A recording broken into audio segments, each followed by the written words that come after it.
Good morning students.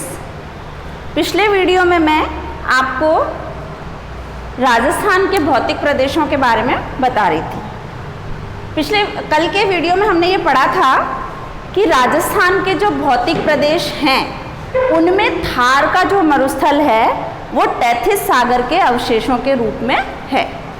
और आपको मैंने चारों जो भौतिक विभाग हैं उनकी उत्पत्ति किससे हुई है उनके बारे में मैंने आपको बताया था। आज हम पढ़ेंगे कि अगर हम ये कह रहे हैं कि राजस्थान का थार का मरुस्थल तैथिस सागर का अवशेष है तो इसके क्या प्रमाण हैं कि ये तैथिस सागर से ही इसका निर्माण या थार के मरुस्थल का निर्माण हुआ है। तो देखिए, पहला प्रमाण तो यह है कि थार के मरुस्थल में अवसादी चट्टानों की प्रधानता है। हम पढ़ रहे हैं थार का मरुस्थल जिसकी उत्पत्ति किससे मानी है? तैथिस सागर के अवशेषों से। तैथिस सागर के अवशेषों से इसकी उत्पत्ति मानी है। अब इसके पीछे क्या साक्ष्य हैं, क्या प्रमाण हैं? उसमें पहला प्रमाण यह है कि जो थार का मरुस्थल है या पश्चिमी मरुस्थलीय भाग है, यहाँ अवसादी चट्टानों की प्रधानता है। अवसादी चट्टानों की प्रधानता।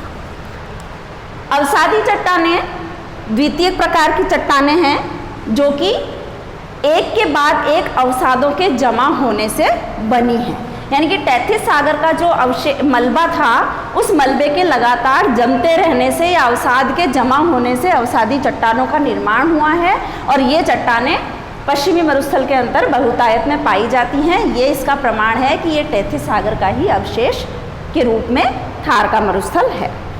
अब देखिए, जो अवसादी चट्टानें हैं, इन्हीं अवसादी चट्टानों के अंदर जीवाश्मीय खनिज पाया जाता है। ठीक है, तो दूसरा इसका क्या प्रमाण हो गया? जीवाश्मीय खनिज। अब जीवाश्मीय खनिज में हम किसको रखते हैं? कोयला, पेट्रोलियम, प्राकृतिक गैस आदि। इनके जो भंडार हैं वो भी पश्चिमी मरुस्थल के अंदर पाए गए हैं। तो जीवाश्मीय खनिजों को आधार मान के भी हम कह सकते हैं कि जो थार का मरुस्थल था वो तैथिस सागर के अवशेषों का ही परिणाम है। अब देखिए, पेट्रोल के बारे में आपने देखा होगा कि राजस्थान के या पश्चिमी राजस्थान के 3 जिले बाड़मेर, बीकानेर और जैसलमेर, यहाँ तेल के भंडार हैं। हमने बाड़मेर का जो सांचौर बेसिन है वो सबसे बाड़मेर का सांचौर बेसिन ये पेट्रोलियम के लिए उत्तम भंडार के रूप में है। आपने तेल के कुओं के नाम सुने होंगे, मंगला है, भाग्यम है, ऐश्वर्य, रागेश्वरी, ये सारे तेल के जो कुएं हैं ये सांचौर बेसिन के अंदर हैं। तो पेट्रोलियम, कोयला, प्राकृतिक खनिज, जो जीवाश्मीय खनिज है, ये भी इस बात को प्रमाणित करते हैं कि जो पश्चिम का मरुस्थल है वो तैथिस सागर का अवशेष है। तीसरी बात आती है कि देखिए, एक गांव है कुलधरा। कुलधरा गांव जो कहाँ पड़ता है? जैसलमेर में। इस कुलधरा गांव में मछली के अवशेष पाए गए और मछलियां जो सागरीय जल के अंदर रहती हैं उन मछलियों के अवशेष कुलधरा गांव में पाए गए, जो इस बात का साक्षी है कि तैथिस सागर यहाँ कभी रहा होगा, उसकी स्थितियाँ रही होगी और धीरे धीरे ये मरुस्थलीय क्षेत्र के अंदर परिवर्तित हो गया। चौथा है कि 18 करोड़ वर्ष पूर्व की जो वनस्पति है वो वनस्पति जो कि सागरीय तटों के आसपास पाई जाती है, ऐसी वनस्पति के अवशेष जो हैं वो भी जैसलमेर के अंदर पाए गए हैं। एक गांव है आकल। इस आकल गांव जो कि जैसलमेर में है, इस आकल गांव के अंदर उस वनस्पति के जो 18 करोड़ वर्ष पुरानी थी, उस वनस्पति के अवशेष पाए गए, इसलिए उसे आकल वुड फॉसिल पार्क नाम दिया गया, जो कि जैसलमेर में है। ठीक, तो ये भी इस बात का प्रमाण है कि तैथिस सागर का अवशेष ही थार का मरुस्थल है। पांचवी चीज है खारे पानी की झीलें। खारे पानी की झीलें, देखिए हम बात करते हैं कि समुद्र का जो जल है वो लवणता युक्त तो होता है, यानी कि उसका पानी जो है वो खारा होता है। तो कालांतर में जब कभी यहाँ तैथिस सागर था और उस तैथिस सागर का पानी जब सिकुड़ने लगा या धीरे धीरे कम होने लगा, तो वहाँ की जो रेतीली मृदा थी, बलुई मृदा, उसके अंदर लवण के कण रह गए और उन लवण के कणों के कारण ही वहाँ पर जिन झीलों का निर्माण हुआ है उनका पानी जो है खारा है। तो हम ये कह सकते हैं कि खारे पानी की जो झीलें हैं वो तैथिस सागर के ही अवशेष हैं। अब जैसे खारे पानी की झीलों के बारे में हम देखें, सांभर झील ये खारे पानी की है, ठीक है। आपके बीकानेर में हो गई लूणकरणसर, बाड़मेर में पंचपदरा, ये सारी झीलें क्या है, ये खारे पानी की हैं, जो कि ये शो करती हैं कि जो खारे पानी की झीलें हैं वो तैथिस सागर का ही अवशेष हैं, ठीक है। छठी चीज आती है रेतीली मृदा।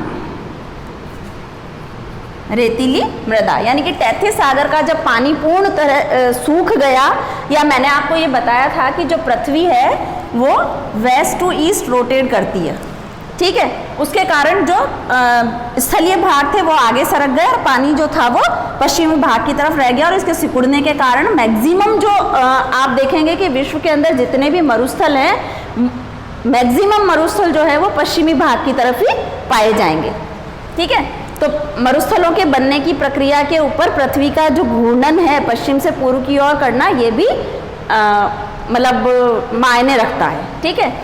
तो रेतीली जो मृदा है यहाँ पर राजस्थान के भाग में जो निवास रह गई, उस रेतीली मृदा को क्या कहा जाता है, एंटी सोल। और रेतीली मृदा कहाँ पाई जाती है, नदियों के पाट में। तो ये जो रेतीली बलुई मिट्टी है, ये भी एक साक्ष्य है कि तैथिस सागर के अवशेषों के रूप में थार का मरुस्थल है, ठीक। एक सातवां है आपके लूणी नदी। खारे पानी की नदी है ये लूणी नदी, ये भी इसका प्रमाण है कि ये तैथिस सागर के ही अवशेषों की रूप में बहती है, ठीक है। तो ये जो आपके 6-7 पॉइंट्स हैं, ये इस बात को प्रमाणित करते हैं कि जो पश्चिमी भाग का मरुस्थल है या थार का जो मरुस्थल है वो तैथिस सागर का ही अवशेष है। अब बात करते हैं हम थार के मरुस्थल की विशेषताओं की। थार के मरुस्थल की कौन कौन सी विशेषताएं हैं?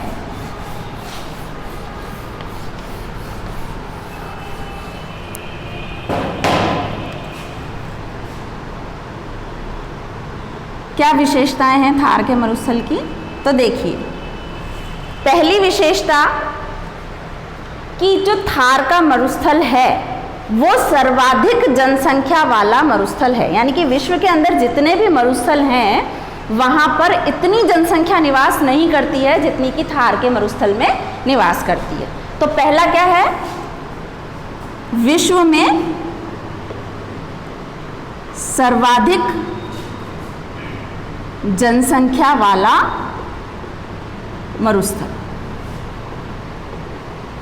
ठीक है। साथ ही सबसे ज्यादा जैव विविधता वाला भी यही मरुस्थल है। सर्वाधिक जनसंख्या वाला मरुस्थल तथा जैव विविधता, बायोडाइवर्सिटी, जैव विविधता वाला मरुस्थल भी यही है। हम जैव विविधता की बात करें तो देखिए कि अगर हम बात करते हैं राजकीय या राज्यीय फूल की, तो रोहिड़ा जो है वो भी कहाँ पाया जाएगा? मरुस्थल में। ठीक है। राज्य पशु की बात करें हम, चिंकारा, तो वो भी कहाँ है? मरुस्थल के अंदर। ठीक है। अगर हम राज्य पक्षी की बात करें, गोडावण, तो वो भी कहाँ है? मरुस्थलीय भाग में। यानी कुल मिलाकर के कि सर्वाधिक जनसंख्या वाला और सर्वाधिक जैव विविधता वाला मरुस्थल जो है वो इसकी विशेषता है। दूसरी इसकी विशेषता है कि थार का जो मरुस्थल है, थार का मरुस्थल ऋतु चक्र को नियमित करता है। ऋतु चक्र को नियमित करता है। कैसे करता है? कि देखिए, गर्मी के बाद वर्षा ऋतु, वर्षा के बाद शीत ऋतु, यानी कि ये जो क्रम कि अगर जितनी तेज गर्मी पड़ेगी उतनी अच्छी वर्षा होगी, और जब वर्षा अच्छी होगी तो सर्दी भी अच्छी पड़ेगी। तो ऋतु चक्र को नियमित करने का कार्य भी कौन करता है? या इसकी विशेषता किसकी है? थार के मरुस्थल की। और तीसरी है कि थार का मरुस्थल मानसून को आकर्षित करता है। मानसून को आकर्षित करता है। कैसे करता है? देखिए, अगर हम भारत के संदर्भ में देखें,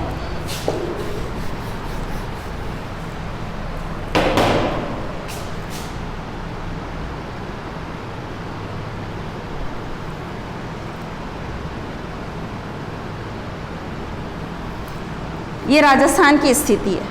ठीक है। पश्चिमी भाग में है, यहाँ पर ग्रीष्म ऋतु जो है वो बहुत ही ज़्यादा होती है, यानी कि जब ताप ज़्यादा होगा तो वायुदाब कैसा होगा? निम्न होगा। ठीक है। तो राजस्थान का जो थार का मरुस्थल है वो क्या बनाता है? निम्न वायुदाब का केंद्र बनाता है। निम्न वायुदाब का केंद्र। ठीक। जब निम्न वायुदाब का केंद्र बनाता है तो सागरों के अंदर वायुदाब कैसा होगा? उच्च वायुदाब होगा। हवाएं कहाँ से चलती है? उच्च वायुदाब से निम्न वायुदाब की ओर।